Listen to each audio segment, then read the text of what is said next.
کہ قرآن ہے حکمت سے بھرپور قرآن ہے. بلندر سلام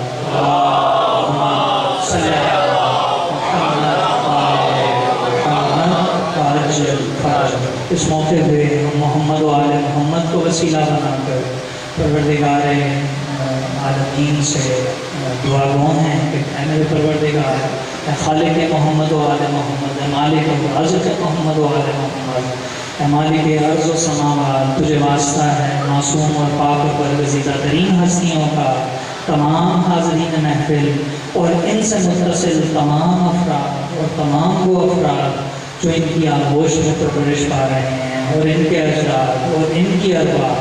پروردگار جب روز محشر ہو اور نبی کے لبوں سے یہ جملہ ادا ہو تو ہم تجھے اس قرآن عظیم کا واسطہ دے کر تجھ سے دعا کرتے ہیں کہ میرا مالک اس وقت ہماری گردنیں یقیناً شرم سے جھکی ہوں.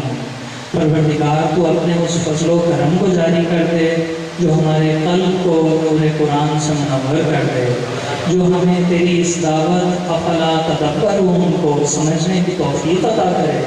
اور پروردگار جس چیز کو تو نے آسان کر دیا، یہ کون سا ظالم ہے، یہ کون سا فاسق و فاجر ہے، یہ کون سا شیطان ہے جس نے اس کو ہمارے لیے اس قدر مشکل قرار دے دیا. ہم تجھے پاک و پاکیزہ مخلوق خلائق کا واسطہ دے کر دعا کروں کہ پروردگار نور قرآن سے ہماری محفلوں ہمارے گھروں کو منور کر دے. بلندر صلوات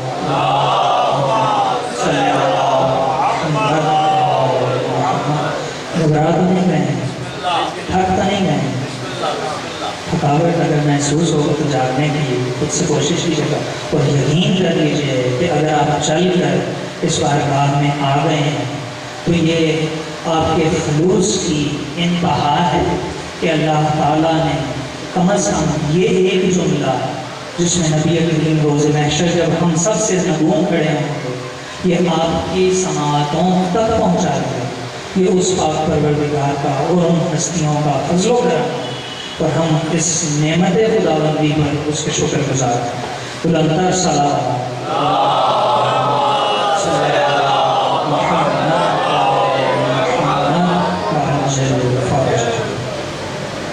ابھی اگلے مرحلے پر سورہ عنکبوت تیسرا مرحلہ جو الف لام میم سے شروع ہو رہا ہے، ہم اپنے مضمون پر واپس آتے ہیں. اور اس کے بعد سورہ روم تیسواں پارہ قرآن حکیم کا الف لام میم. غلبت الروم، مغلوب ہو گئے. کون؟ اللہ جس کو مغلوب کر دے دوبارہ غالب آ سکتا ہے. ہاں، دھوکے سے، شیاطین کے غلبے سے، طاقت سے غالب آئے گا بھی تو وقتی. اور پھر قرآن میں اسی جگہ آگے چل کے اللہ نے کہا نہیں اب میری مدد پہنچے تاکہ یہ دوبارہ غلبہ نہ حاصل کریں. اور پھر سورہ فتح کی تکمیل کا مقام آ گیا، سورہ نصر کی جاری ہونے کا مقام آ گیا. اور پھر 31واں سورہ قرآن حکیم کا سورہ لقمان الف لام میم. اور اس میں تلک آیات الکتاب الحکیم، الف لام میم تلک آیات الکتاب الحکیم. یہ مذاق نہیں ہے، یہ قرآن ہے، یہ حکمت ہے، یہ آیات ہیں قرآن حکیم کی. حکمت کیا ہے اور علم کیا ہے؟ قرآن سے پوچھیں. کیا یہ ایک ہی چیز ہے علم اور حکمت؟ نہیں، علم کچھ اور ہے، حکمت کچھ اور ہے. علم کچھ اور ہے، ایمان کچھ اور ہے. میں کہاں کھڑا ہوں؟ ہمیں سوچنا ہے. علم کی بات کر رہے ہیں، علم کیا ہے؟ بڑے عالم ہیں، بڑے فاضل ہیں. ہم یہ کہتے ہیں ہم عالم ہیں، فاضل ہیں، جانتے نہیں. اللہ کی ذات آیت الکرسی میں کیا فرما رہے ہیں؟ بھلا یحیطون بشیء من علمہ، تم تو تصور ہی نہیں کر سکتے اتنا سا بشیء من علمہ، میرے علم میں سے حاصل ہی نہیں کر سکتے. الا بما شاء، مگر صرف اتنا جتنا وہ چاہے. کیا ہمارے دلوں تک اس کی چاہت کی رسائی ہے؟ کیا ہم نے اپنے دلوں کو اس قدر پاک و پاکیزہ کر لیا کہ وہ اپنے اس نور قرآن کو ہمارے قلب پر جاری کر دے؟ ہمیں سوچنا ہے. این ممکن ہے کہ ہو لیکن اقلیت اکثریت میں ہم ناواقف ہیں اور نہ ہی ہم اس کے لیے کوشش کر رہے ہیں. اب اس مقام پہ سورہ لقمان میں جو کہ لقمان حکیم کے نام سے مشہور ہے، روایات میں اور باقی میں جناب لقمان کا قصہ ہے پورا اس سورہ میں۔ لفظات الف لام میم کے فوراً بعد کیا کہہ رہے ہیں؟ ذالک الکتاب تلک آیات الکتاب الحکیم، یہ حکیم کتاب کی آیات۔ اور اس کے بعد اگلا سورہ قرآن حکیم کا سورہ سجدہ۔ اب آخری مقام آ گیا ہماری گفتگو کا، اس کے بعد ہم انشاءاللہ گفتگو کو سمیٹنے کی کوشش کریں گے۔ الف لام میم تنزیل الکتاب لا ریب فیہ، تنزیل الکتاب کا نقل ہے کہ اس کو نازل کیا، لا ریب فیہ جس میں کوئی شک نہیں، کہاں سے آیا؟ فی من رب العالمین، رب العالمین کی طرف سے آیا۔ تو اب ہم نے 6 مرحلوں کی باتیں کی۔ پہلے مرحلے میں سورہ الف لام میم ذالک الکتاب لا ریب فیہ، دوسرا سورہ قرآن حکیم کا سورہ بقرہ۔ یہ کس کے لیے ہدایت ہے؟ متقین کے لیے۔ اچھا اب ذہن میں رہے، بلاغت الروم اور نصر، اللہ کی نصرت اور اللہ کے وعدے کے لیے ہمیں منتظر ہونا ہے۔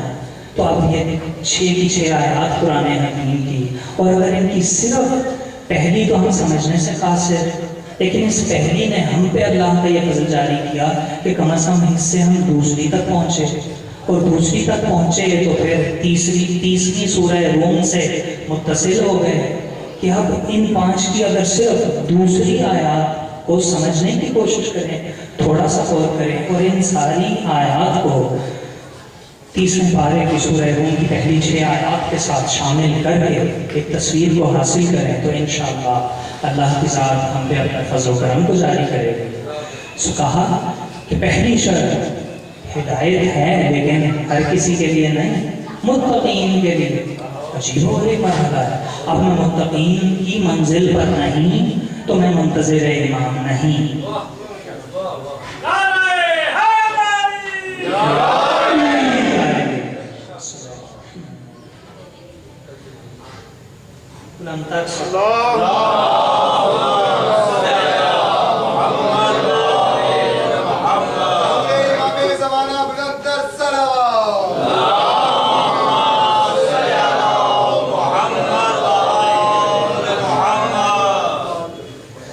متقی نہیں تو ظہور امام کے لیے بالکل بھی تیار ہے۔ دھوکہ، جھوٹ اپنے نفس سے، اور یاد رکھیں اپنے نفس سے، نفس کا ایک حصہ اپنی بیویوں سے دھوکہ، اپنی بیویوں سے، اپنی اولاد سے دھوکہ، اپنی اولاد سے دھوکہ، اپنی اس نسل سے دھوکہ جو تا قیامت اگر اللہ نے چاہا تو جاری کر دے۔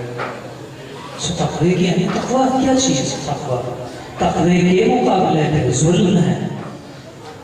اچھا یہ نفس، یہ جسم انسانی 2 چیزوں کا مرکب ہے، ایک روح اور ایک بدن۔ اب تھوڑا سا تقوی پہ ہم بات کریں کہ تقوی کیا چیز، تاکہ ہم تھوڑا سا ایک قدم آگے بڑھ سکیں کہ منتظر امام کے لیے کیوں ضروری ہے۔ تقوی قرآن حکیم میں بے شمار جگہ پہ ہے۔ دیکھیے تقوی چیز کیا ہے؟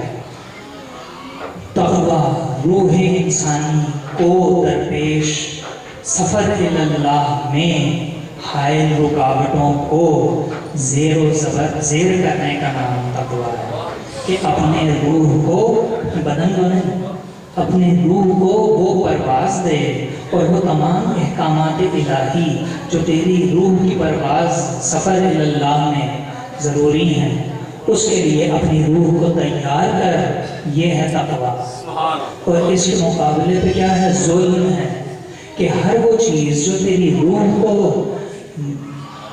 اللہ کی طرف کے بجائے تیرے اس جسم کو موت کی طرف کھینچ کے لے جائے اور تیرے خوف میں اضافہ کرے، تو جان لے کہ اگر تو موت سے خائف ہے تو تو نے اپنے نفس پہ ظلم کیا، اس روح پہ ظلم کیا۔ سو اب تقوی کو سمجھنے کے لیے ضروری ہے کہ ہر وہ چیز جو میری روح کو بلندی پرواز عطا کرے، جو میں موت کے قریب آؤں، میری روح اس قدر بلند ہوتی چلی جائے کہ وہ جسم کی قید سے خود خواہش کرے کہ آزاد ہو جاؤں۔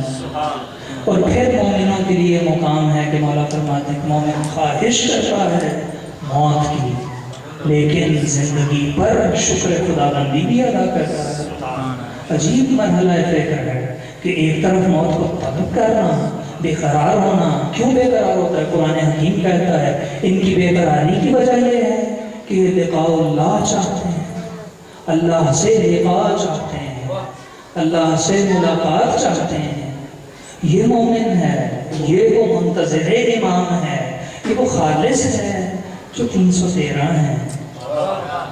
یہ ہم جیسا نہیں ہے، ہم دھوکے میں ہیں۔ ہمارے لیے کیا ہے؟ یہ ایک مکمل مرحلہ فکر ہے، اور انشاءاللہ اگر اللہ نے موقع دیا تو انشاءاللہ ہم کوشش کریں گے کہ آپ کی خدمت میں اس کو عرض کریں کہ ہماری اس مشکل کا کیا حل ہے، کہ ہم تقویٰ کے اس مقام پر کیسے فائز ہوں کہ جہاں پہ ہماری روح اس قدر بلند ہو کہ علماء، جید ترین علماء اور حکماء کہتے ہیں کہ جو سالک اللہ ہے، جو اللہ کی راہ میں صبر کرنے والا ہے، اس کو اللہ کی ذات و طاقت عطا کرتی ہے کہ وہ اپنے جسم سے اپنے روح کو علیحدہ کرنے کا اختیار حاصل کرے، کسی پر ظاہر کرنا نہیں، کسی کو دکھانا نہیں، کہ روح نے اس قدر بلندی پرواز حاصل کی کہ اب جسم کی محتاج کا محتاج نہیں رہا، اور یہ اللہ نے ہدف انسانی رکھا ہے۔ ہم ناواقف ہیں، ہم نے کہا بس پیدا کر دیا، بس نوکری کرو، بس شادی کرو، بچے پیدا کرو، اور بوڑھے ہو جاؤ گے، بچوں کے بچے، ان کی شادیاں کرو، جس مرضی میں کرو، اور بس قبروں میں چلے جاؤ، پیچھے قرآن پڑھو، مردہ بخشوا دو، بس یہ میں کل کی کل زندگی۔ لیکن در حقیقت ہم نے اپنی پوری زندگی میں ہدف انسانی کو درک کرنے کی کوشش نہیں، اور وہ ہدف انسانیت جو اللہ نے قرار دیا ہے وہ یہ دیا ہے کہ اپنی اس روح کو اس قدر بلند کر، اس قدر بلند کر، اور کب تک کر؟ جب کہ تیری روح تیرے اس بدن میں ہے، اس وقت تک بلند کر، اور ہر اس محتاجی کو ختم کرنے کی کوشش کر جو اس جہان سے اس جہان میں منتقل ہونے کے بعد جس کے لیے تو پابند ہو جائے، پھر تو محتاج مطلق ہے، سو اپنے اس مطلقیت کو ختم کر، اس محتاجی کو ختم کر، اور اپنی زندگی میں اپنی روح کو اپنے بدن سے علیحدہ کرنے کے لیے تقوی کا سہارا لے۔ تقوی کیا؟ حکم الہی، عدل قائم کر۔ اگر اللہ نے حکم دے دیا کہ یہ کر تو کر، یہ نہیں کر تو یہ نہیں کر، رسموں میں نہ پڑ کہ رسم یہ ہے، رسم یہ ٹھہری، رسم یہ ہے کہ ہم یہ کریں تو یہ کریں۔ اب لوگوں کو کیا جواب دیں؟ اب لوگوں کو کیا باتیں کریں؟ لوگ تو باتیں کریں گے، لوگ کیوں باتیں کریں گے تو کریں، کیوں؟ اکثریت جاہلوں کی ہے، اور جاہل کا کام باتیں کرنا ہے۔ تو قیام کر، اللہ کی راہ میں اللہ کی مدد پہنچے گی، اور پھر تو دیکھے گا۔ جی تو غریب مرحلہ ہے، بس اس پروردگار سے دعا ہے کہ وہ ہمارے قلوب کو معطر کرے، نور محمد و آل محمد سے بلندتر صلوات۔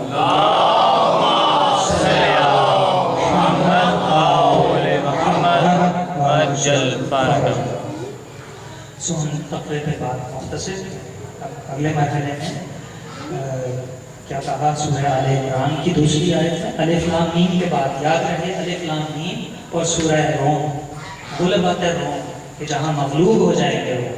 اور انشاءاللہ اگر موقع ملا اور اگر طبیعت نے ساتھ دیا انشاءاللہ تو کوشش کریں گے کہ اپنا دیا جب تک یہ 3 دن ختم ہوتے کچھ نہ کچھ بیان کریں۔ آپ تھوڑا عام دنوں سے ہٹ کے حوصلے کے ساتھ، ہمت کے ساتھ آئیے گا۔ انشاءاللہ ہم بی بی سیدہ سے بھیک مانگ کے پوری کوشش کریں گے کہ کچھ نہ کچھ اس بارگاہ سے حاصل کریں اور آپ کی بارگاہ میں پیش کریں۔ بلندتر صلوات۔